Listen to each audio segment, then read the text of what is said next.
so he calls for Odigon's help. Odigon responds without delay and heads for Choi, abandoning everyone else. At least, everyone thought they were being abandoned until they noticed that the magic was still working on them. The fact that Odigon is using high-level recovery magic would put him on the level of a special grade healer, and probably much better than Whitaker. Anyway, Choi asks Odigon to cast strengthening magic on him, something that'll be strong enough for the Banshee. So, he casts several spells, making Choi glow in a light of OPness. Then he charges towards the Banshee for a rematch, and he rips through the monster in a single stab. With how he attacked the monster, he could tell that the strengthening magic was stronger than he thought. At this point, the monster lets out a scream, realizing it's in trouble now. But before it could do anything, Choi chops it in half, and after a while, the defeated monster explodes. After this, a notification pops up, stating that the dungeon has been cleared, ending the alternate world. This fact shocks everyone since the dungeon isn't supposed to be over. As all the hunters are returned to the auditorium, several hunters question why such an infamous dungeon has only 5 floors. But it appears that the dungeon wasn't an exact replica of the real thing. From this, Choi realizes that this was done since anything can happen in an actual battle. With that, Ernest shows up and tells the hunters who passed that they'll be going to New York. It turns out that a dungeon popped up there, and the clan in charge failed to clear it. Now it's up to Ikaros to take care of it. On hearing that, members of Choi's team are delighted since this obviously means they're on the first team. Along the coast of Lagos Long Beach, several officials and the press investigate the dungeon portal. Ernest and his crew head toward the dungeon. According to the briefing, it was meant to be a B-class dungeon, but it has probably increased since the Erst clan failed to clear it. As for the capacity, 300 people are allowed in it, but there are currently 23 of them inside. Meanwhile, Choi uses his clairvoyance as he looks around. He gets a vision where several hunters surround a traitor. This traitor made a contract with the demon god Constellation, and how overpowered this person is causes everyone to retreat. Choi figures that among the dungeon raiders, someone had made a contract with that constellation. The cat of lava and magma tells him to be careful about this, since constellations can't help whoever's in a dungeon. Luckily, this applies to that demon god constellation as well, and the only thing the constellation can do is watch what happens. Even constellations worry about something like that, so the cat tells Choi to be careful. But there's no need to worry since in this case, the constellation himself is entering the dungeon. The team decides to have a few beers before getting to work. Smallwood offers Choi some, but he declines since he's scared of losing his physique. However, that was only a joke, and Choi mentions that he's not a big fan of alcohol. Says the person who was considered buying a pond of literal magic alcohol. Anyway, Alea shows up, wondering if they're not going to come up with any plans. Since it doesn't look like they'll be doing that soon, she decides to scold them for that, calling them ill-mannered. But Choi is fascinated that someone learned Korean just from binging K-dramas. Speaking of Alea, it hits Choi that she's a servant of an unknown constellation, and considers that she could be the traitor even though the clan scout has verified her details. To test that theory, Choi asks her to come along with the team into the dungeon.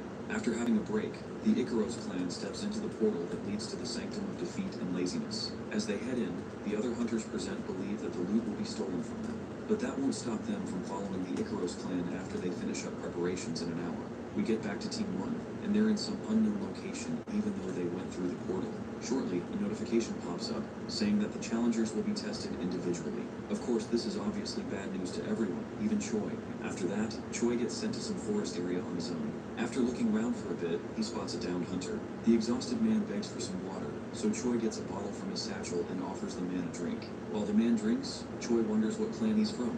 He reveals that he's from the New York Fires, and his name is Aranaz. That clan name is unfamiliar to Choi, but he introduces himself anyway. After asking if Choi had seen his teammates, it finally hits Aranaz like a freight train that he's speaking with the legendary Korean martial artist from Las Vegas. But it's currently not the time for appreciation, so Choi asks what happened in the area.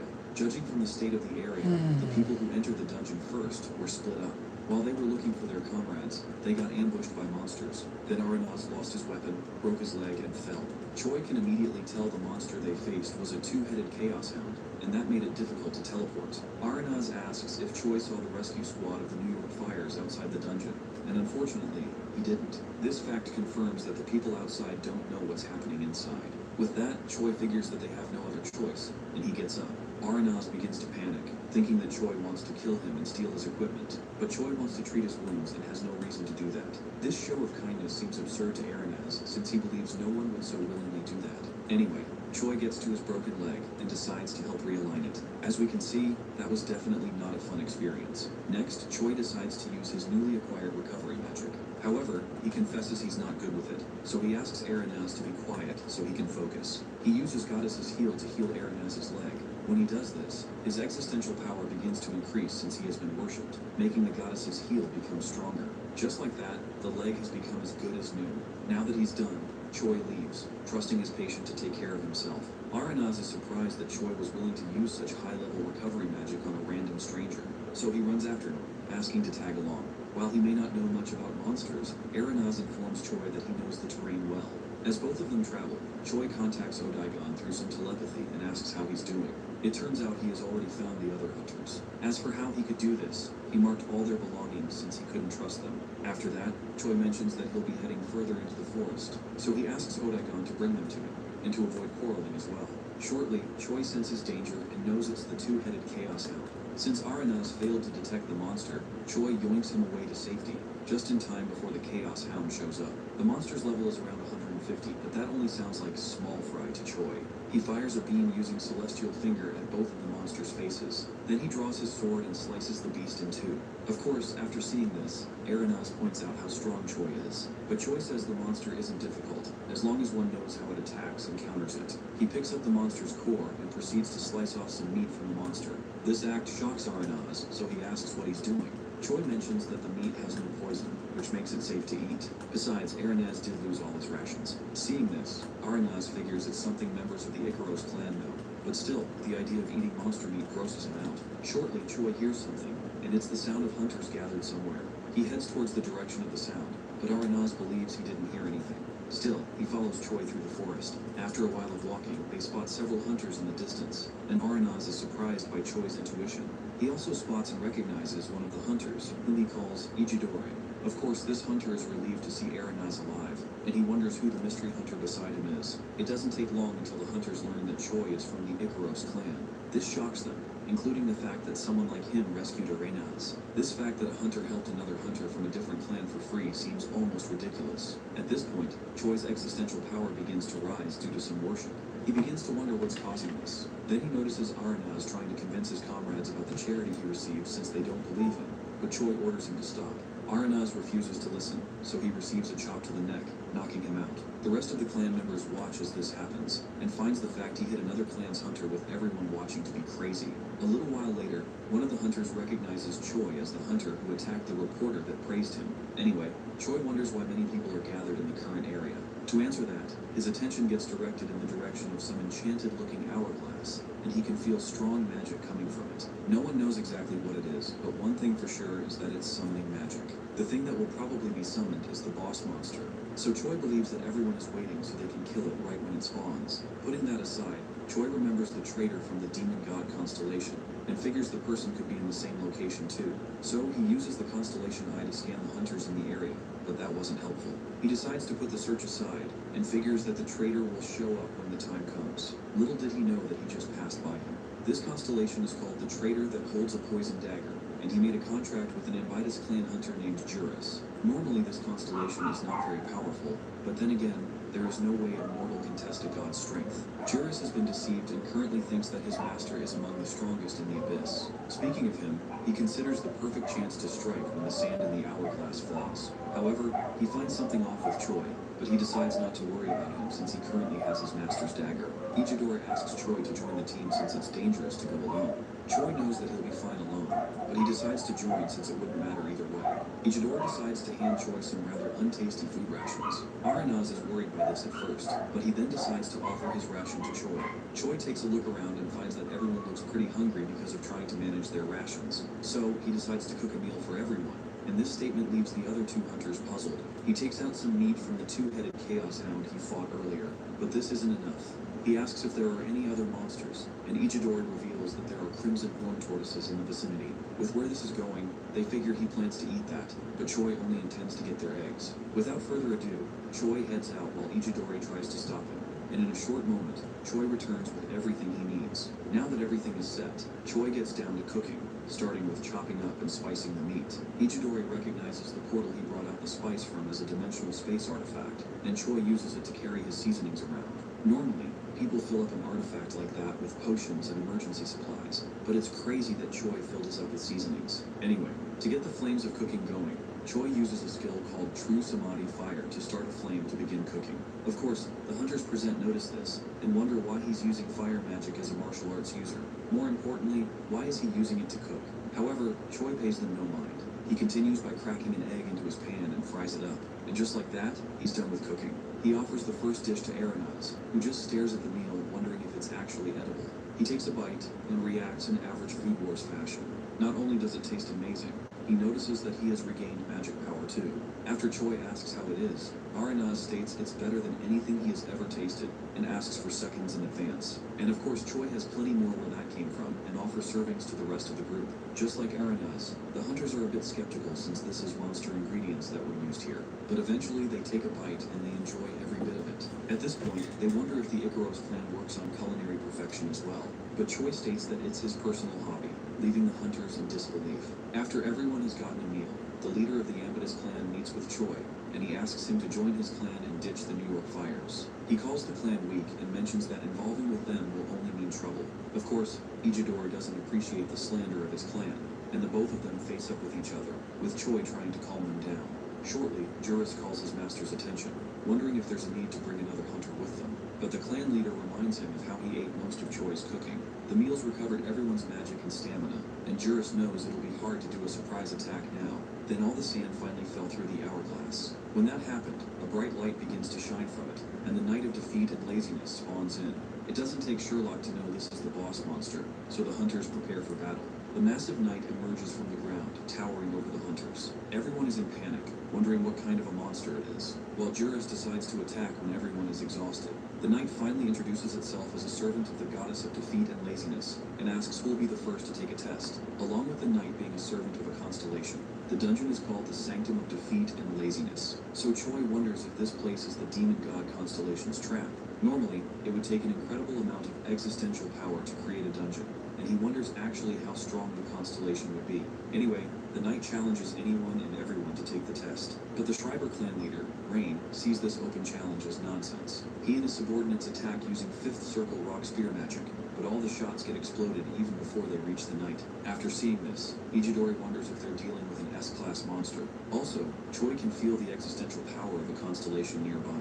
The knight reveals that only one person at a time can take the test, and the first subject is the dude who started trouble first. In an instant, Rain gets forcefully teleported right before the knight. With that, the knight proceeds with the test, pointing its sword at Rain, even though everything is happening too fast for him. A sword emits a bit of mana, and Rain suddenly falls over without any explanation. Of course, this means he failed the test, so the knight teleports the next challenger. This goes on for a while, and all the hunters lost one by one.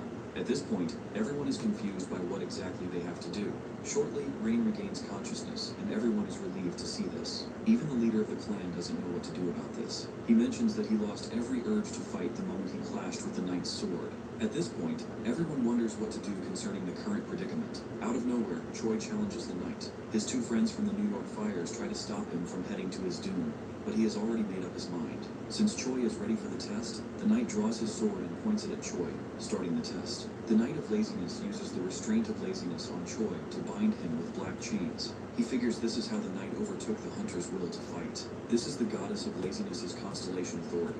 It can make anyone want to just kick back and not do anything, and they're hard enough for a mortal to escape.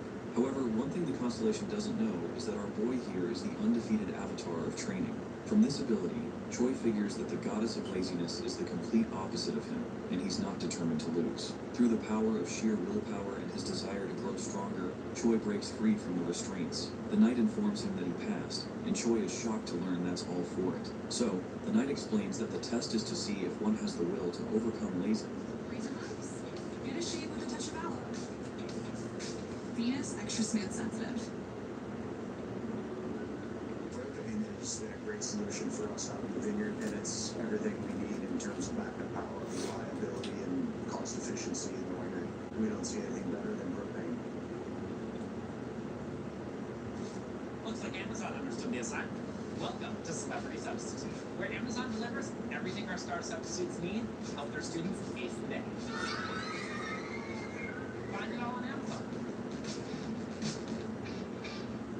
My name is Miguel Flores, and welcome to Wood Fire Pies. Wood Fire Pies started in 2019, with Hit and the entire world saw. AOF was able to help us make Which is difficult to do, and permits Choi to meet with his master. He raises his sword into the sky and a beam of mana exudes from it. At this point, the power that was maintaining the dungeon has disappeared, and the whole place will disappear soon. However, all this still doesn't sit right with Choi.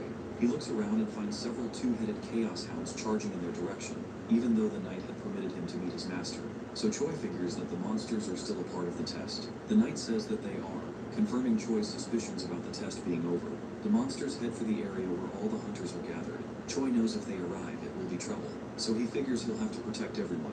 As for the hunters themselves, they don't even know about the doom that is slowly approaching and still think the dungeon has been cleared. Even with how dire the situation is, Choi decides to embrace it. After all, he didn't become so strong just to chicken out, so he activates two skills: subdue the strong, assist the weak, and self-conquer. The benefit of this is that his existential power will increase if he protects the weak. It takes a while for the remaining hunters to notice the monsters on the way, thanks to their drones that were destroyed. They thought they had already dealt with everything, but since this is a special dungeon, they'll have to hang on until it disappears. Additionally, the number headed towards them is pretty shocking, since they aren't even dealing with monster waves. Amidst the panic, Choi takes a deep breath and he yells for everyone to gather in a single spot. Ichidori argues that it will make them an easy target, but Choi tells them to gather anyway. Honestly, this bit is the most important part of his plan, and he considers what kind of martial arts he can use at his level. So he gets an idea to attract the monster's attention. He sprints forward at full speed, heading towards the monsters. The monsters spot him and try to launch a quick one, but Choi dodges them. Then he uses his Celestial Finger ability and fires a beam of magic at the monsters. This plan of his works, and the monsters start to chase him in a frenzy. Choi goes around doing the same thing to several other monsters, until he has the whole gang chasing after him. While the monsters chase him, the hunters are in disbelief at what they're seeing, but Rain snaps them out of their amusement and orders them to back Choi up. At this point, the monsters are all gathered in a single spot, so the plan is to use area of effect spells. They begin firing, but a few hunters express their concern that they might hit Choi, but he tells them to keep at it, stating that he'll dodge their attacks. So with that, they continue firing at full force. Sometime later, a huge two-headed monster called a Diakis shows up. This four-armed monster leaps into the air and tries to attack Choi, obliterating the ground in the process. It doesn't take long for the monster to realize that Choi dodged the attack when he quickly counters by slashing the monster. Seeing that the monster has been weakened, the remaining raiders use the chance to fire at the monster. At this point, they all see the true power of a martial arts user and how helpful he is to the squad. However, the attacks aren't enough to stop the monster. The Diakis charges straight for Choi, but he draws his sword, and the next thing you know, he turns the monster into a tunnel. With that monster and the other two-headed hounds all slain, Choi figures it's finally over. Then everyone begins to cheer for him. They all head to him and comment on how cool he was during the battle. Well, everyone except Juras. He wanted to kill as many people before the dungeon raid was over for his master. But now, he has decided to get rid of the most dangerous person in the bunch. At this point, Juras has decided to get rid of Choi. While everyone is distracted, he sneaks up behind Choi and goes for the kill. He could feel his dagger sink into something and figures that taking out Choi was pretty easy. At least that's what he thought, until he noticed that Choi defended against the attack by moving Juras' own hand into the blade's way, causing him to stab himself. Choi questions what he's doing, but Juras frees his hand from Choi's grip and retreats. He could tell that Choi had always been suspicious of him, and Choi orders him to surrender. Regardless of who his master is, he believes that Juras currently can't do anything. However, Juras isn't going to call quits there. He begins to yell, drawing everyone's attention. As various hunters arrived at the scene, Juras claims that Choi attacked him, showing the injury from the dagger. Choi denies the accusation, saying he was trying to defend himself, but Juras says that he's lying about it. The hunters go for the drones to see recordings of the incident, but they can't find much since they were covered up. Juras goes to his clan's leader, pleading for help from him, but the Amethyst clan leader already trusts Choi and doesn't see why he would do something like that. Not only that, several hunters trust him as well, and Juras doesn't seem to have the best impression from his clanmates, so they figure he was probably jealous. Juras mentions that they're only supporting Choi because he fed them, even though he's the one who ate the most. Ichidori finally steps up, stating how he believes Choi is innocent, and tells Juras to back off. At this point, no one wants to believe him. With that, Juras has finally had enough, so he draws the dagger embedded in his wrist and releases a poison fog in the area. This just confirms everyone's suspicions that Juras wasn't a good guy. A hunter with an axe steps up to the scene. He's confident he can handle Juras since the guy is a C-rank hunter, while he's a B-rank hunter. Even with that, Choi warns him not to underestimate his opponent, since he could have contracted with the demon god constellation. Even though that guess is right, Juras attacks using fourth circle magic called Wave Snake's Fang. The giant magic snake heads right for the hunter, and he receives a direct hit, which shatters his amulet in the process. This pendant was a defense amulet, and the hunter begins to roll and scream in pain on the ground after getting hit. Juries would have never guessed that a B rank would be in so much pain because because of his attack, and is glad he's serving his current constellation. He prepares to finish off the hunter, but Choi finally steps forward, ready to end him instead. As Choi approaches, Juris uses Shadow Clone no Jutsu on his dagger and fires them at Choi. At this point, Choi focuses, combining 3 of his martial arts techniques to form the flowing sword technique. At this point, he has created a new martial art, and his existential power increased. He readies himself, braced for the incoming daggers. Then he deflects every single one of them with his sword. Juris is in disbelief after seeing this since his constellation gave him that skill. At this point, it's already GG's for Juris. Choi appears in front of him, and Origin Soul palms the life out of him. The impact of this attack makes Juris cough up some blood and launches him several feet from Choi. Fortunately, the traitor's magic power protected Juris, saving him from instant death. So, using this second chance at life, Juris decides to wipe out as many hunters as he can in the area. He raises his dagger and uses Poison Cloud of Vitality Transfer to create poison mist in the area. Now things are looking bad, but Odegon arrives to the scene shortly. He apologizes to Choi and intends to take care of everything. Then he notices what's currently going on with Juris creating a poison cloud and all. So he casts a spell which creates a huge magic circle around the cloud and rains all over it, clearing out the poison. At this point, Juris sees what it took to foil his plan was a little rain, and he finally bites the dust. And with that, the traitor arc has finally been concluded. Now that Choi has been reunited with his team, he points out that they were pretty late, and wonders if there were a lot of monsters. But that was not the case. Odegon mentions the fact that no one would listen to him. This was expected since no one in the team was willing to let some random healer whom they've never seen much of be the healer. So with that, Odegon begs that he should never be left alone with them again, and Choi agrees with this request. Now that the dungeon has been cleared, a portal opens up to return everyone to the city. Before he can go through it, Choi spots a notification stating that he'll be receiving the dungeon reward for passing the trial. These rewards are given to people who cleared certain conditions of the dungeon and are much different from survival compensation. This time, Choi is the only one who will receive the reward. His reward is that he'll become the goddess of defeat and laziness' successor and will inherit her power. Shortly, a very bright light shines from the sky and the constellation shows up.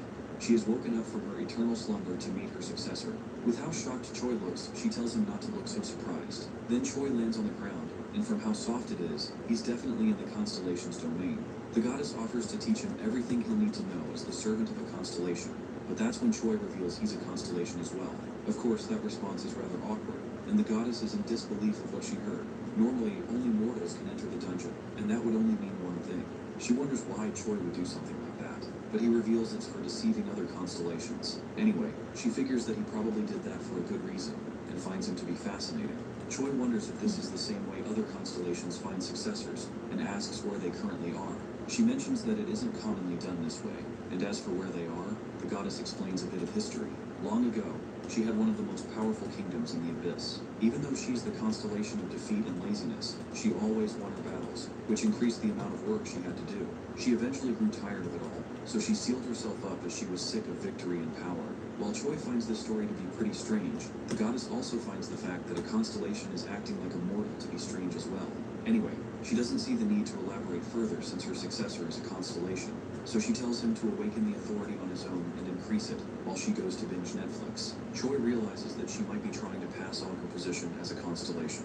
Then he mentions the fact that he inherited her power, and his existential power hasn't budged, so he wonders what could be the problem. The answer to that is that the goddess doesn't have much existential power left, making it pretty much useless. The goddess tells him that her authority is far more important than existential power, but Choi, on the other hand, doesn't feel it's alright for him, as the undefeated avatar of training, to receive authority from the goddess of defeat and laziness. From this statement, the goddess decides to educate him a bit. She tells him that victory and defeat are two sides of the same coin, along with training and laziness. Like someone losing a battle on purpose or taking a break to become stronger. As a young constellation, Choi needs to train according to his nature, but as time goes on, he'll fully understand his powers and become the very characteristic he stands for. While other constellations are busy starting wars with each other, the goddess tells Choi that the most important thing is to awaken the true strength of one's characteristic. At this point, Choi has been enlightened. He has come to realize the characteristics of a constellation, and his existential power increases. This enlightenment he has received has no bounds, which means he's no longer limited to the characteristics of a constellation. Choi thanks the goddess for this enlightenment and asks if he can keep calling for her, since he's her successor and all. She mentions it's possible, so Choi intends to call if he ever needs her.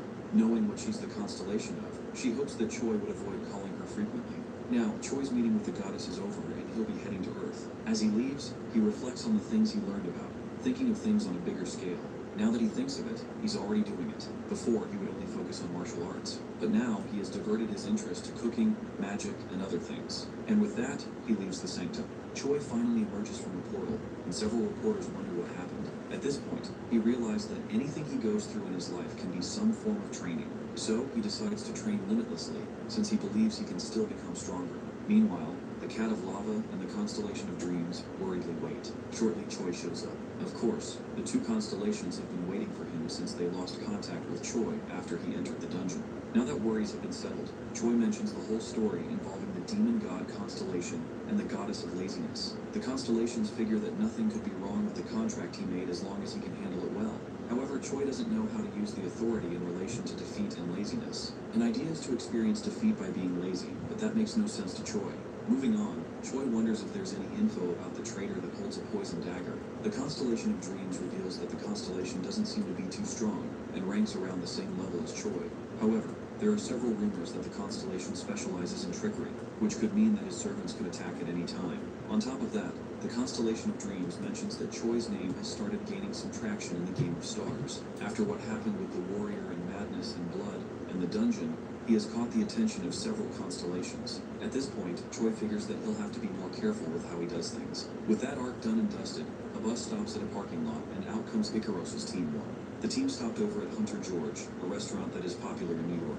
The reason for this fame is that the restaurant is one of the few in the world that cooks monster meat. The team heads in, and they immediately hear the sound of someone's complaints. The person is Rain, the Schreiber clan leader, and he's not satisfied with the meal he received. A short while later, he spots the Icaros clan people, and it's a surprise to see them at the restaurant. He then thanks Choi for the assist in the dungeon, but Choi wonders what's wrong with the food.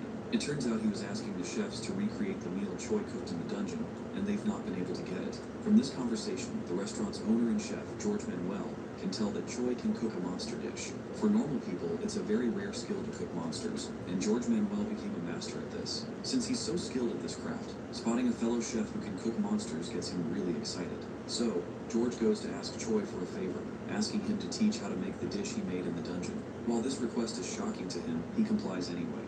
Then he finds himself in the restaurant kitchen, wondering how this side quest led him this far. Besides, he should be the one learning from the chef. At this point, George is eager to learn from Choi. However, he tells him not to expect much since he's not a real chef, and George enthusiastically agrees. With the Minotaur meat before him, Choi heads to work.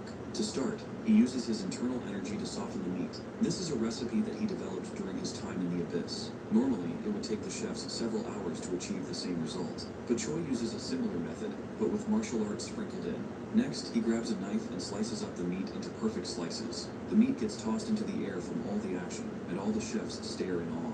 Then Choi spices up the meat. In the normal procedure, the chefs use magic to light the fire and create a unique scent. But as for Choi, he uses the true Samadhi fire to grill the meat to perfection.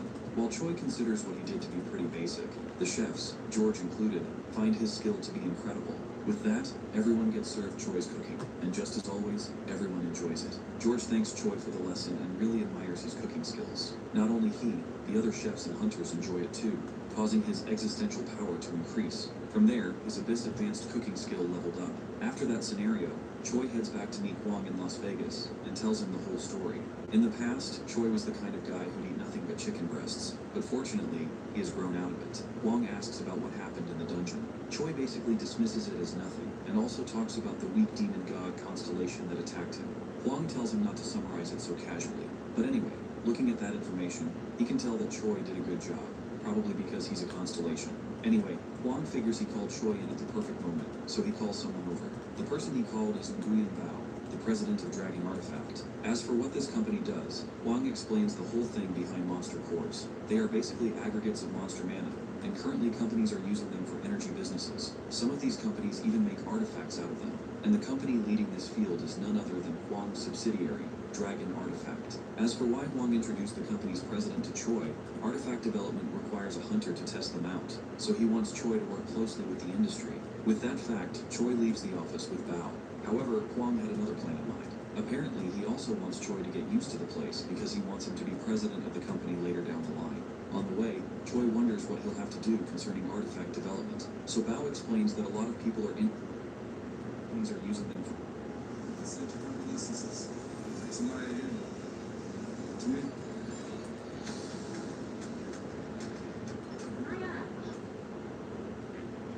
Genesis is set with their dreams. Blueberry Cave and Liberty Liberty. It's bundle and save on insurance with Liberty Mutual. Okay, let's go to the What table. do you want me to say? The line. Say the line. Oh, let's cancel it. The line. Okay, let's pick it up tomorrow. Only pay for what you need. KT tape increases blood flow to help reduce pain.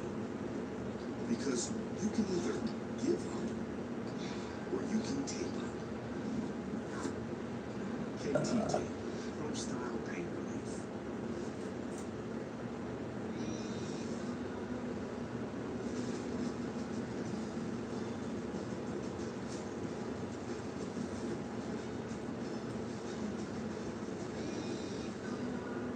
Energy businesses. Some of these companies even make artifacts out of them. And the company leading this field is none other than Huang's subsidiary, Dragon Artifact. As for why Huang introduced the company's president to Choi, artifact development requires a hunter to test them out, so he wants Choi to work closely with the industry. With that fact, Choi leaves the office with Bao. However, Huang had another plan in mind. Apparently, he also wants Choi to get used to the place because he wants him to be president of the company later down the line. On the way, Choi wonders what he'll have to do concerning artifact development. So Bao explains that a lot of people are interested in the business, which makes what happens behind the scenes pretty fierce. So Choi's strength is necessary. As for what he has to do,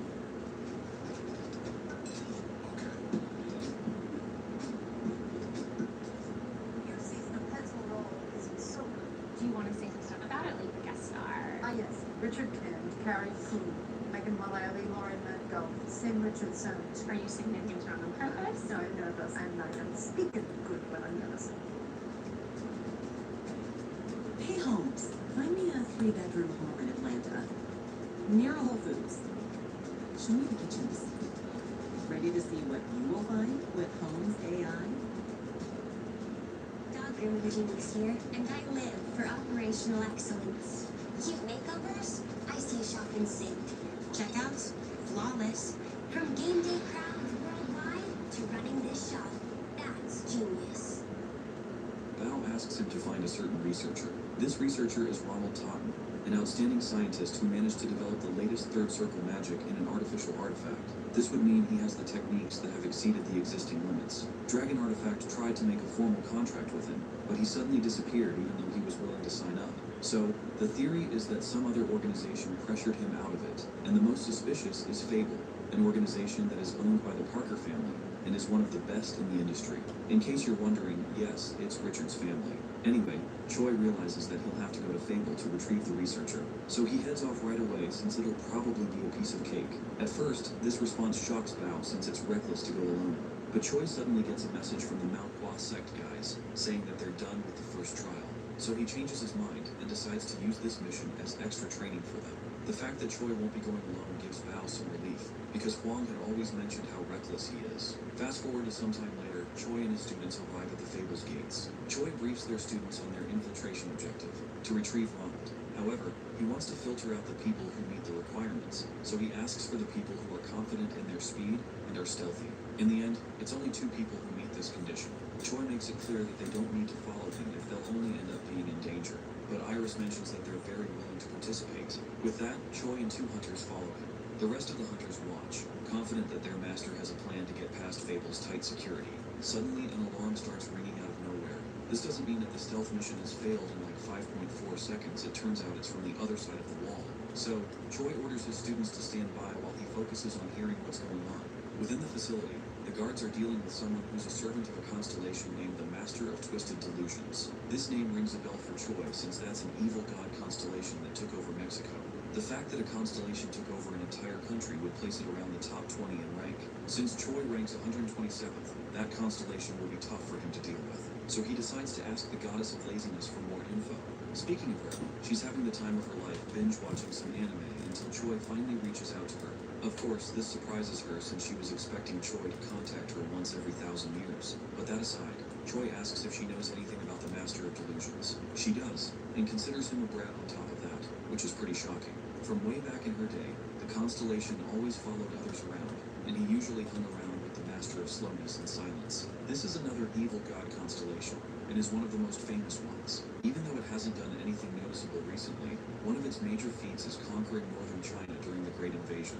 The fact that the Master of Delusions was in cahoots with a constellation like that would mean it's a strong constellation as well. Choi asks the goddess if she knows anything about the Master of Silence. She mentions that's also a strong constellation too, but tells him to focus on the current target, which is the Master of Delusions. So with that info, she believes that Choi will let her have some peace at last. But no, Choi intends to keep contacting her until the battle is over, which is pretty disappointing to hear for a goddess who wants to chill.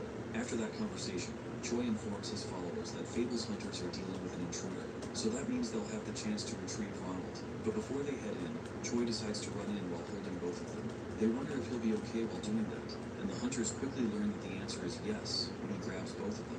He takes a look at one of the towers, and that's where the hostage is, according to Bao. So with that, Choi charges up and launches himself off the ground. He sticks his landing on the tower's walls and runs vertically up it like he's from Naruto. Iris can tell he's using the true maneuverability art, and in a flash, they arrive at the destination. Choi gathers some energy on his hand and slices the tower's glass window with pretty precise cuts, causing it to shatter. Within the room, there is a man who has been tied to a chair and blindfolded. He questions who just barged into the room, so Choi introduces the team as a part of Dragon Artifact. But the question is if that's Ronald Toddy. After Choi introduces the team, Ronald realizes that Dragon Artifact has arrived to rescue him, so he asks for his blindfold to be taken off. Once the blindfolds are off, Ronald is aware of the battle going on outside and wonders what happened. But he gets the gist that the people Fable's dealing with are a different set of intruders. Anyway, Ronald mentions that he wanted to contract with Dragon Artifact, but he ended up getting kidnapped. So with that fact, Choi figures that they can get him to safety. Before that, Ronald asks Choi to rescue his friend who's in the next room. Choi agrees to this request, so he draws his sword and slices up the wall between that room, revealing another person who's also held hostage. We learn that his name is Kim Chan-sung, and Ronald rushes for his friend to check on him. Hearing that name, Choi figures he might be Korean, so he uses his constellation eye to scan him. Looking at his stats, Choi can tell he's a hunter, but the other effects on him are very suspicious. So this makes Choi place his sword close to Kim's neck and demands to know what his objective is. He reveals that he came to rescue Ronald, a response that confuses the man himself. Choi stands down after hearing that, surprised the Korean clans would also have industrial spies. At this point, Ronald is confused since that guy was meant to be his friend, but Choi decides to hear the details later when they escape. Shortly, the ground begins to rumble, and they all spot a bright light in the sky. Only that bright light is the Shining Hallucinations octahedron, the Master of Twisted Delusion's servant, or should I say, Ramiel from Evangelion trying to be undercover. Anyway, the floating pile of geometry spots Choi and his group and charges in at Mach 5 speed towards them. But Choi steps in just in time to block its attack and deflect it away. After that, the building starts to collapse, so Choi tells everyone to follow him as they escape. Just like that, the building crumbles to the ground. But fortunately, Choi and his team made it out in one piece. They get spotted by Fable's hunters, and at this point, they demand to know who the intruders are. Iris prepares herself, thinking they'll have to fight out of this one. But Choi stops her from resorting to violence, and states that they arrived to help against the Constellation's servant. However, the hunters wonder why he would appear without any notice, but Choi confidently states that there could be spies among them, which explains the unannounced visit. At this point, they all seem to take Choi's word with how confident he is, even though he still seems suspicious. He's so confident with this answer that even his own students take his word for it. As for why the mysterious octahedron showed up and started causing havoc, the hunters explain that some dudes showed up and summoned it in the facility. The Cat of Magma figures it won't last long since it's a servant summoning, but the question is, how long will it remain there? Anyway, the summoning prepares for round 2. It swoops in to attack Choi, but he dodges it. At this point, he begins to wonder why it's only aiming for him, but the cat tells him that the constellation responsible is curious about him, considering all the attention he's been getting. A light begins to shine from the octahedron, and it wants to see what Choi can do. If Choi is worthy, he'll be guaranteed a place among the lowest ranks of servants. Well, that's certainly one way of scouting someone in an offensive manner. At this point, Choi knows what he must do, so he instructs his followers to protect Ronald. Now it's time for the live-action battle of what I usually face in maths tests called man versus geometry. Budget Ramiel charges towards Choi, but Choi blocks the attack with his sword. The clash lasts for a while, until both of them are sent flying in opposite directions. After that, the two of them go head-to-head, clashing with each other several times around the area. After doing this several more times, the octahedron starts to crack. From there, it unleashes a purple shockwave, sending Choi back several feet. Then the shape floats higher into the air with some purple chains emerging from it. These chains target and wrap around Fable's hunters. As this goes on, Choi contacts the goddess of laziness, wondering what is going on. She explains that it's an authority that causes others to betray their allies for a while. At this point, several hunters in the vicinity have been turned evil, looking all shadowy with red eyes, demonstrating the Master of Delusion's authority. After the hunters have been converted, they immediately charge for their comrades who were unaffected by the spell. With how things have escalated, Choi orders Iris to summon the rest of the Mount Hua sect to enter. On the other hand, he activates his go-to skills for a situation like this, that subdue the strong one and self-conquer. Now he's ready to take on the challenge. One of these transformed hunters goes for a victim, but Choi steps in and strikes the attacker's throat using acupressure block, launching the dude away. That's one down and several more to go. So, Choi charges forward, eliminating the evil hunters in his path. The rest of the Mount Hua sect arrive at the scene, and as usual, they admire Choi's incredible martial arts skills. However, a Fable Hunter is worried that Choi might hit the normal hunters, but Choi knows what he's doing. The magical octahedron also admires Choi's skill, and mentions that he might be qualified to become its servant. But Choi doesn't appreciate this smug comment from the live-action math homework, and plans to obliterate the constellation behind this. So, Choi prepares to finish things by charging up his sword chi into a single strike. After charging up, he swings his sword and unleashes a wave of energy that heads straight for the servant. However, the octahedron uses a spell just before the attack hits and an explosion happens. When all the smoke settles down, Choi notices that it used a defensive spell and is unaffected. It commends Choi for firing such a strong move, and presents its master's authority, the Red Hallucination, to him. Like any normal person, Choi wonders why it's giving him a gift out of nowhere.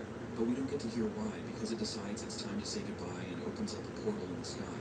Choi calls out to it, but it's no use. The octahedron vanishes through the magic circle. This summon leaves Choi wondering, since it said whatever it wanted to, refused to elaborate, and left. Meanwhile, the people behind this are hiding, and they also witnessed how Choi drove off the servant they spent so long to summon. But it doesn't matter now. The opposing hunters were mostly worn out after fighting each other, so they saw this as a perfect chance to attack. So with that, they charge in to finish things off, confident they can do some damage without the servant of their constellation on their side. Choi spots the incoming attackers and tells his followers to maintain a formation. Since Choi has led and trained mortals, he has just awakened a new authority called the Six-Man Sword Formation. This skill is at A rank, and is a formation where the strength of mortals are gathered in the avatar of training's name. On top of that, those who trust Choi will also receive extra bonuses in addition to the skill. So with this power, Choi and his crew charge into battle. As expected, the skill makes them all super OP, and they mop the floor with the attackers. The fact that Choi's team is winning confuses them since they were not fit enough to fight back moments ago. So, the leader orders his group to retreat since they're not winning this one. However, Iris spots him trying to escape and puts him out of his misery. After defeating the intruders, the people of Fable clean up the aftermath. The hunter who seems to be in charge learns that Choi is from the Icaros clan, and figures he might have come over to help his clanmate, Richard Parker. He decides to give Choi a reward. But first, the man wants to know how many casualties they have after the incident, and a hunter reports that there were none. The man is shocked by this fact, so he asks the hunter to reconfirm, but the fact remains. No one died from that incident, only fainted. This is surprising because no one died despite Choi's rampaging, and the man wonders if he was just lucky. Shortly, Richard runs over to the scene, arriving after all the action. Then he spots Choi and wonders why he's within the facility. The guard mentions the fact Choi came to help after hearing there would be an ambush, but Parker knows there's no way that's what happened. Choi then asks to talk with Richard in private, and they move to a different location. After that, he explains the situation to Richard, and he's not pleased at all. The fact Richard is so pissed makes Choi wonder what happened, even though the Fable guys kidnapped Ronald first. So, Richard explains that the matter was entrusted to him by the chairman, not Huang, but his father, Alex Parker. The time he was assigned this task, Richard questioned why he had to do it, but his father gave no answers. He only pointed out how weak Richard is, and tells him to come back to the family since he's ready to grant him a spot in the name of nepotism, basically giving Richard a last chance and calling him a useless bastard. From that story, Choi advises Richard to run away from home if he's being treated that poorly. But this is something Richard doesn't think he can do. So Choi places his hand on his comrade's shoulder and mentions the fact he'll always be weak if he doesn't try to stand on his own. He also mentions the fact that Huang can help him out if he wishes to cut ties with his family and remain in the clan. Even though it sounds ridiculous, Choi tells him to think about it and heads into a limo with his crew. As the vehicle drives off, Richard stands outside, folding his fist and contemplating what he should do about this dilemma. Back at the Dragon Artifact headquarters, Marshals are buyers hustle 24/7. They give great deals and good stuff. Such publicities. It's my to me.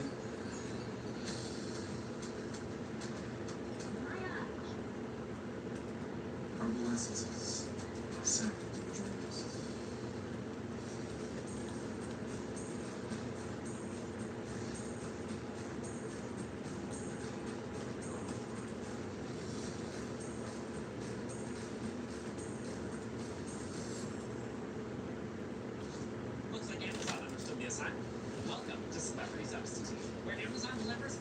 our star substitute. Bao nervously waits for any luck on the rescue.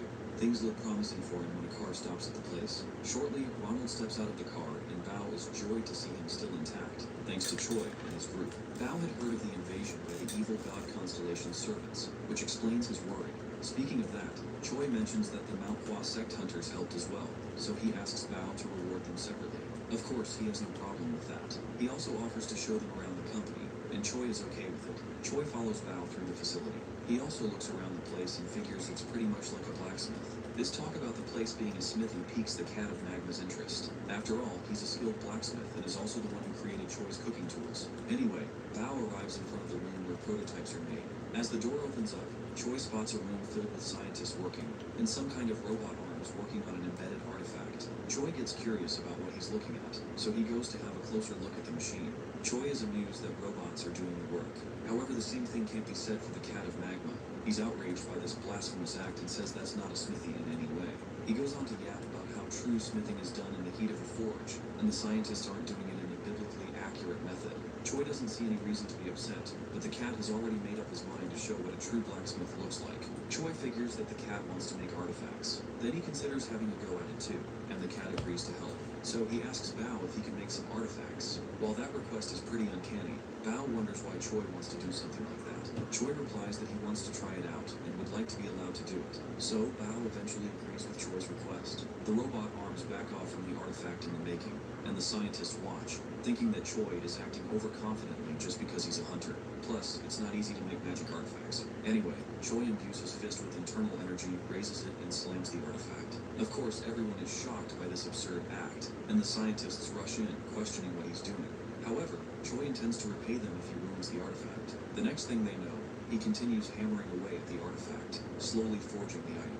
At this point, the scientists are shocked that he's using martial arts on the azure iron rock meant for artifact making. On the other hand, the Cat considers Choi's martial arts to be useful and tells him to keep hitting the rock several more times. It turns out that a fist imbued with internal energy is much stronger than any blacksmithing tool, so Choi can easily turn lumps of metal into dust, or in this case, a finely crafted sword. The Cat commends his newfound ability to work as a forging hammer, and suggests imbuing some attributes into the sword. Since the azure iron rock has ice attributes, Choi decides to use martial arts with ice energy. With a confirm, Choi has finished making a frozen short blue sword with the skill Ice Energy Storm's Blessing. As Choi takes a look at his creation, Bao wonders if he has done something like this before, but Choi mentions it's his first time and tells Bao to check it out. He inspects the sword, and without looking deep into it, he can tell it's an amazing product. He hands it over to a scientist for further evaluation and plans to give Choi the details when they're finished. After that, Bao receives a phone call, and it's from Huang. Since Choi is in the company, he asks to speak with him, so Bao hands over the phone.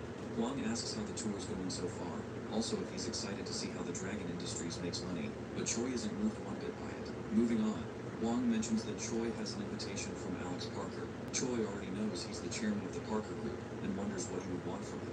However, there's no idea on Huang's side. Choi figures they might be looking for revenge concerning the incident with Ronald, but it couldn't be since they're the ones who kidnapped him first. But whatever the invitation is for, Choi has to be careful since Alex is always scheming. With that fact, Choi considers destroying the entire place if he does something odd. But Huang realizes that maybe it's not the best idea to send an overpowered, hyperactive martial arts god alone. So, the next day at the Icaros clan, Choi heads out dressed up in a suit. He approaches the limo and spots Ain, the person he'll be going with. Both of them get in the car and head on their way. Choi mentions the fact that Huang seems to dislike Alex Parker, so he wonders if he's that bad of a person, but Ain isn't sure about that. The general idea is that all rich chairmen are the same greedy, heartless, and cold-blooded people. So Alex is probably organizing this meeting because he's curious about Choi. At the same time, Ain pours wine into some glasses. She hands Oh, one hey, to Choi sunshine. and intends to show Hi. him how to navigate the world that is corporate socialization. Eventually, Choi and Ain arrive at the venue. Ain shows off some of the famous wealthy CEOs that are present, but Choi has no idea of who they are. Ain mentions that they're all presidents of various companies that belong to the Parker Group. So with that fact, Choi simplifies them all as those rich guys. Shortly, a man approaches them searching for Choi, and he mentions the fact the chairman would like to speak with him. With that, Choi and Ain follow the man along the corridor with some real heavy security. This makes Choi wonder how many guards a chairman needs. But I guess when you're ultra rich, there's no such thing as too safe. Anyway, they arrive at a room, and the man knocks on the door, announcing that he has brought Choi. The person on the other side tells him to come in. As the door opens up, Choi spots the man himself, Alex Parker, head of the Parker Group, who is currently conversing with someone else. He tells Choi to wait a bit, so in the meantime, Choi scans him and senses an immense amount of magic power coming from him, most likely because he's carrying a lot of artifacts. The other person Alex is talking with rounds up the discussion and takes his leave. As he heads out, Choi curiously scans the individual as well. He learns that the guy's name is Jerry Cooper. Along with having a mask skill that lets him hide his true intentions, he's a mad lad who's in contract with not just one, but 2 demon god constellations. After learning that, Choi finds the fact to be pretty interesting. It turns out he's the president of Fisk Food. After a short while, Choi wonders why he was even able to see Cooper's stats since his mask skill should have hidden his details. But it turns out that's a part of the goddess of laziness's power.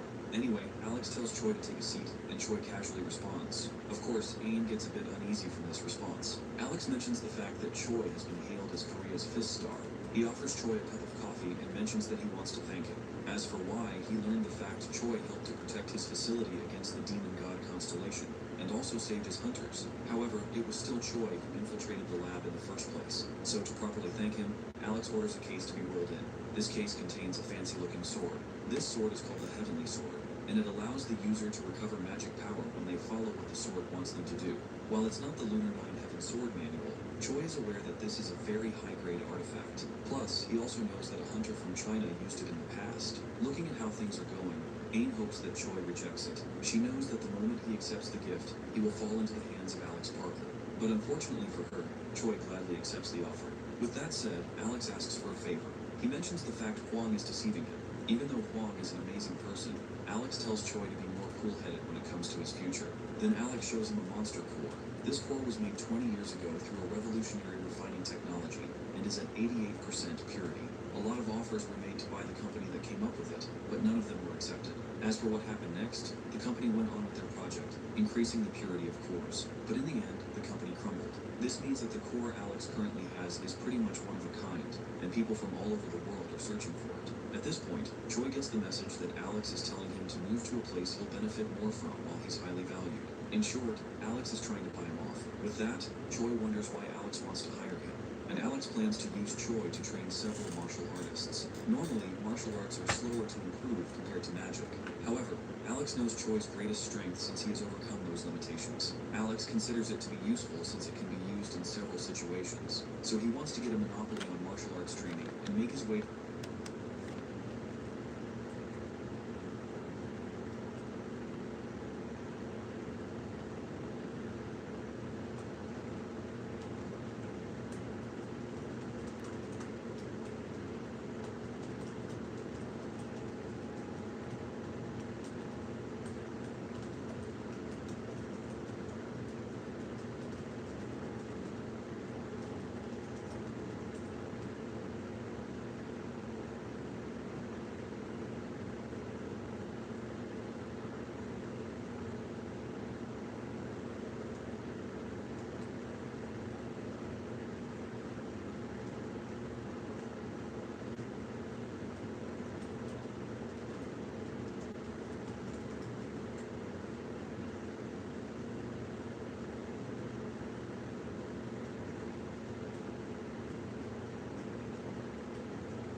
hunter whose class is dubbed the Monogofer. As you can see, he's currently part of a dungeon raiding party. But the catch is, despite being a hunter, Haruto only acts as support, with his sole ability being to buff other people's mana.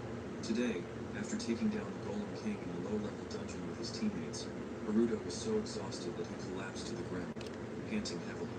But before he could even catch his breath,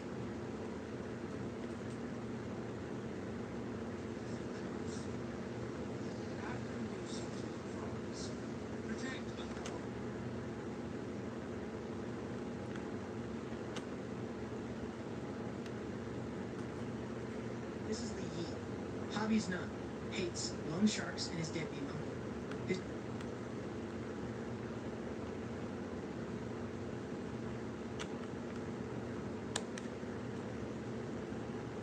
With USAA Safe Pilot, members are rewarded for safe driving, with up to 30% off your auto insurance premium at renewal.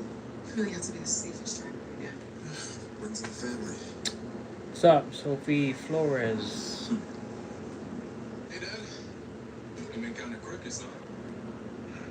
Ever gonna drive that thing? Safe when you drive safe. Well, you too. Or safe when you drive less with USAA Safe Pilot Miles. USAA, taking care of our own. Creativity gets stifled by barriers, bureaucracy, and work processes that move us backwards. It's time to fast forward. HP moves us into the age of full collaboration, from site to studio. Welcome to the industrial evolution. This young man is son Haruto, a hunter whose class is dubbed the Monogopher. As you can see, he's currently part of a dungeon raiding party. But the catch is, despite being a hunter, Haruto only acts as support, with his sole ability being to buff other people's mana. Today, after taking down the Golem King in a low-level dungeon with his teammates, Haruto was so exhausted that he collapsed to the ground, panting heavily. But before he could even catch his breath, another man in the party walked up to him and said in a thoroughly annoyed tone, "Hey, Hunter Sano, you didn't really contribute much to today's raid, did you? So why are you still sitting there? Get up and help clear the path." Haruto quickly apologized and scrambled to his feet. Watching him, some of the other hunters looked confused, while others just looked down on him with utter contempt. They started gossiping about him, not even bothering to lower their voices. Wait, isn't he supposed to have some kind of critical strike ability? Why is he just standing in the back doing support? Oh, please, he barely has any real skills. He just happens to have an endless supply of mana. Wait, you didn't know? He can generate infinite mana? The other guy sat up in shock, completely amazed. Man, that sounds like the ultimate skill, doesn't it? Ultimate? How so? Mages can just draw mana from healers anyway. Besides, they only need a massive amount of mana like today when they're fighting boss monsters. Other than that, he's totally useless. The man continued to scoff, his voice dripping with unmistakable disdain. No wonder he's been raiding dungeons for 5 years and still hasn't even reached level 30. Haruto heard every single word of their gossip. To say he wasn't angry would be a lie. But honestly, he was already used to people whispering behind his back like this. Still, no matter how low-ranking a hunter is, they still possess power far beyond that of ordinary humans. In that sense, Haruto was already much stronger than most of humanity.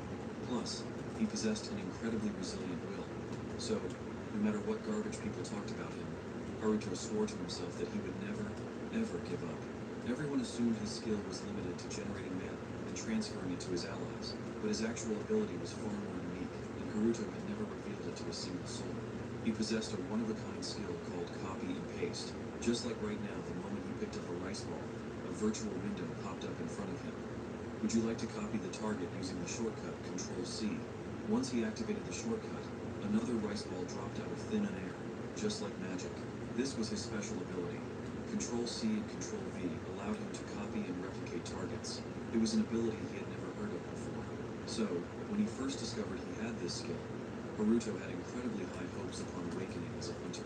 However, he quickly realized that this ability was practically useless because it was a skill only he was allowed to benefit from. Any duplicated items would vanish like a mirage the moment they left his hands. Because of this, he couldn't duplicate money, nor could he sell any gear he copied. On top of that, sadly, copying equipment was limited by his level. For example, since he was only at level 29, it was impossible for him to copy a piece of gear belonging to a level 90 hunter. Haruto's ability to generate infinite mana, in other words, his Monogopher nickname actually came from infinitely copying the tiny amount of mana he possessed. Crucially, the copied mana didn't vanish, allowing him to transfer it to other hunters. Haruto had also tried using this method to copy skills, but doing so required absurdly specific conditions, like having to deliver the final blow to a high-level boss monster requirements that were practically impossible for him to meet. Haruto felt incredibly drained. If he could just level up a few times and copy some decent gear, he would have been able to join any raid he wanted. But Haruto just couldn't seem to reach that level 30 milestone. Angry eating his rice ball to vent his frustration, Haruto browsed the news on his phone and spotted a hot headline. The Kalesia Longsword has arrived in Japan. Haruto's eyes immediately lit up. The Kalesia Longsword was a weapon that possessed 2 special skills and had an effect that boosted defensive power. The reason this longsword was such a unique, one-of-a-kind item was that it possessed its own level the moment it was wielded. The user's level would instantly skyrocket to 200. Best of all, it was highly sought after because anyone who reached level 30 could use it. Even though he hadn't reached level 30 yet, the moment Haruto saw the Kalisha longsword, he began fantasizing about the future. If he could copy this sword and become a high-tier hunter at level 230, hunting high-level monsters would be a breeze. Haruto immediately made that weapon his top priority. According to the article, the Kalisha longsword was scheduled to be exhibited in Japan for the next 1 week. However, its durability was down to only 10. So, even if someone managed to copy it, it would only last for a few more hunts. Because of this, it was no longer suitable for actual combat, leading to the decision to put it on a worldwide exhibition tour to generate revenue. For Haruto, this was the ultimate golden opportunity. If he could just touch that sword even once, durability wouldn't be an issue at all. He could copy it and use it forever. Right now, his biggest priority was just farming enough experience to reach level 30. So, Haruto went back to the grind. After getting kicked out of the Great Sage Guild, he joined an unregistered dungeon hunter group just to buff their mana. Today, the whole party was raiding the giant Spider King's nest. Haruto kept doing a great job supplying endless mana to the other hunters so they could go all out against the boss. Along the way, he ran into a cute junior of his named Aoi Ikanaga. Even though Aoi kept teasing him about his low level, Haruto knew deep down that he was actually a good guy. The two had known each other since their days at the Great Sage Guild, and Aoi only tagged along with this unregistered dungeon clearing crew because he was a total money grubber. Unregistered dungeons were extremely dangerous. I just said don't fucking DM me, nigga. Just come, bro. What the That fuck? was exactly why Haruto Bitch had the chance ass. to team up with such high-level hunters.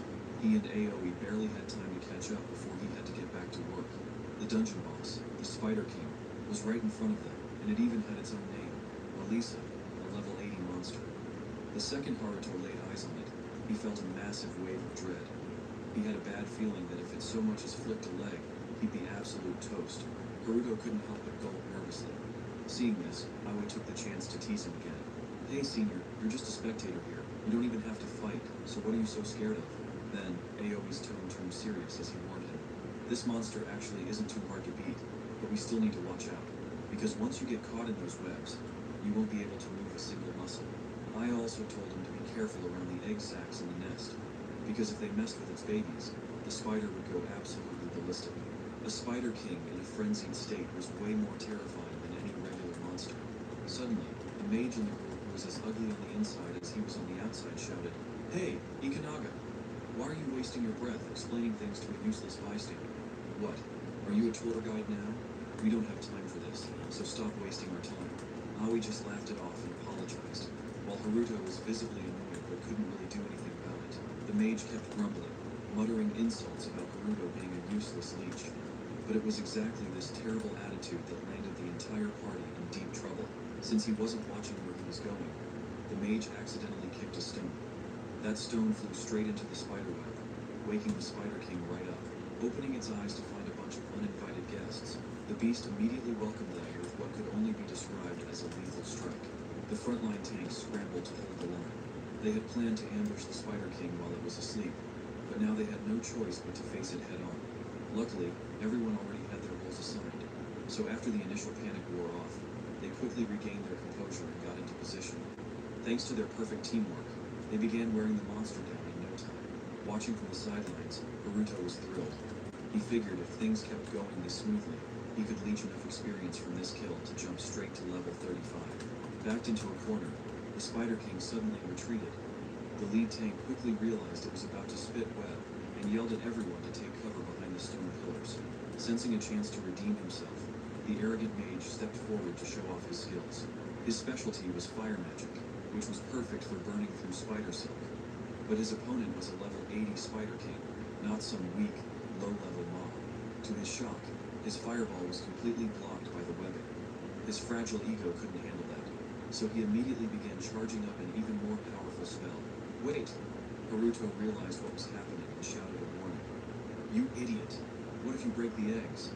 The tank also realized the danger, but it was already too late. The massive fireball erupted from the mage's staff. While the spider itself stood its ground, its fragile egg sacs were completely incinerated by the blast. Things quickly spiraled out of control. At this rate, the spider would go into a blind rage.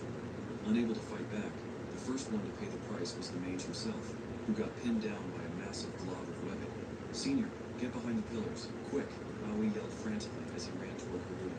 "Once that thing goes berserk, it's going to spray webs everywhere."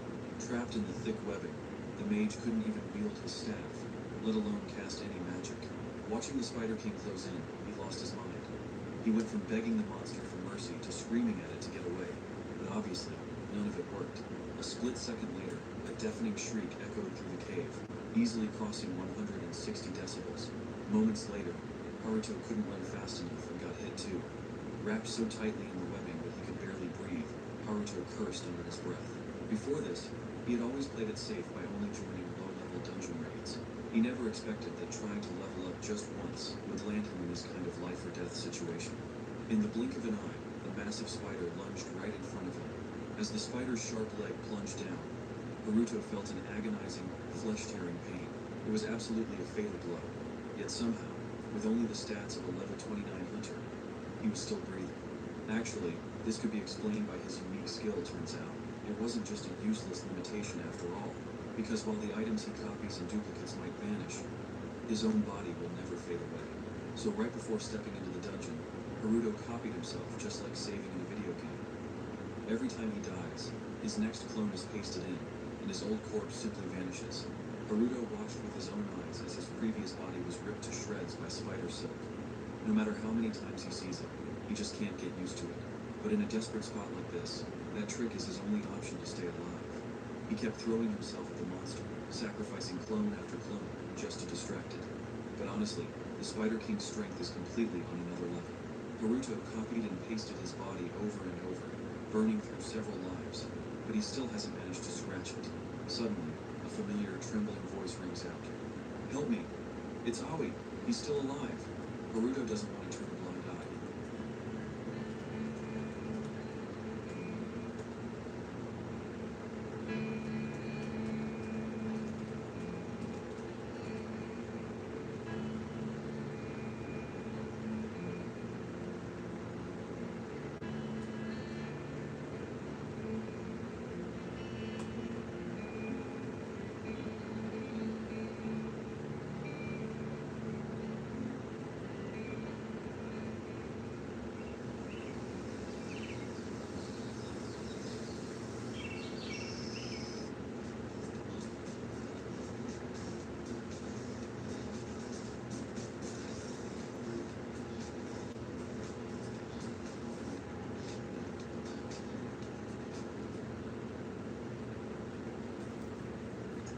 Behind every policy, his God sees the people, their dreams, their challenges, and their resilience. We show that insurance is more than paperwork. It's about real people with real dreams and challenges. We focus on personal and professional journeys of those who trust his gods. But honestly, he has no idea what he can even do right now. But then, he spots the spider charging straight at Aoi. If he abandons his junior now, how can he ever call himself a senior? Fueled by sheer adrenaline, Naruto charges forward, dagger in hand, and hacks straight at the Spider King's leg.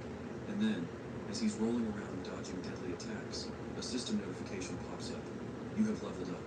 He has no idea how he leveled up before clearing the dungeon, but now, taking down that giant spider is only a matter of time. Even if he only chips away a tiny bit of health each time, copying and pasting himself 100 more times will eventually deal enough damage to kill it. Though, it really took a long time. It took Haruto 3 days to finally defeat the Spider King. After dying and resurrecting over 50 times, copying and pasting every weapon he had, and scavenging the gear of his dead teammates, he did it. Thanks to this brutal battle, his combat skills have vastly improved.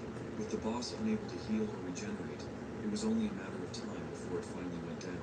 With the boss dead, Naruto's level skyrockets, and he gains a rare reward.